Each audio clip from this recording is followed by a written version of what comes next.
আর এই দেশটা আমাদের সবার রে ভাই, আমরা সবাই মিলে গড়বো ইনশাআল্লাহ। আমরা ন্যায় এবং সত্যের পক্ষে থাকবো, অন্যায় অসত্য যেখানে সেখানে আমরা দেয়াল তুলে দেব ইনশাআল্লাহ। অন্যায় অসত্যের প্রতিষ্ঠা যাতে না হয় আমরা দেয়াল তুলে দেব ইনশাআল্লাহ। আমরা একটা দেশ আমাদের যুব সমাজের জন্য উপহার দিয়ে যেতে চাই। যেই যুব সমাজ মুখ পেতে আমাদেরকে মুক্তি এনে দিয়েছে, তাদের প্রতি আমাদের দায় আছে, আমাদের দায়িত্ব আছে।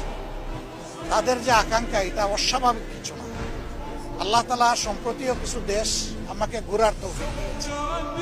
সেই দেশের মিশনারি এবং দেশপ্রেমিক নেতৃত্বের কারণে মাত্র 3 দশকের ভিতরে এক একটা দেশ কোথায় চলে গেছে বলতে আমরা পারবো ইনশাআল্লাহ। সবাই আমাদেরকে একটা কথাই বলেছে, তোমরা যদি শুধু দুর্নীতিটা দমন করতে পারো, তোমাদের দেশ আমাদের চেয়ে আরো সুন্দর হয়ে যাবে।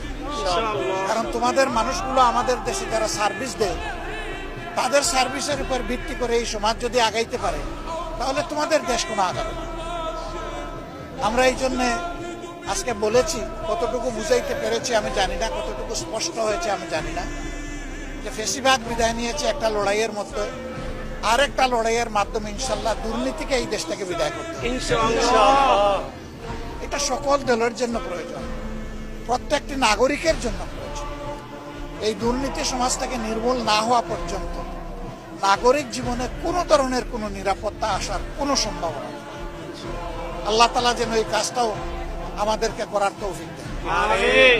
আর আমার জীবন নিয়ে আমি খুব বেশি উচ্চাভিলাষ তো নাই, আমি কোনো আশা পোষণ করি, কিন্তু আল্লাহর কাছে একটা জিনিস চাই, জাতির প্রয়োজনে আমিও যেন শহীদ হতে পারি। আপনারা সবাই দোয়া রাখবেন। আসসালামু আলাইকুম।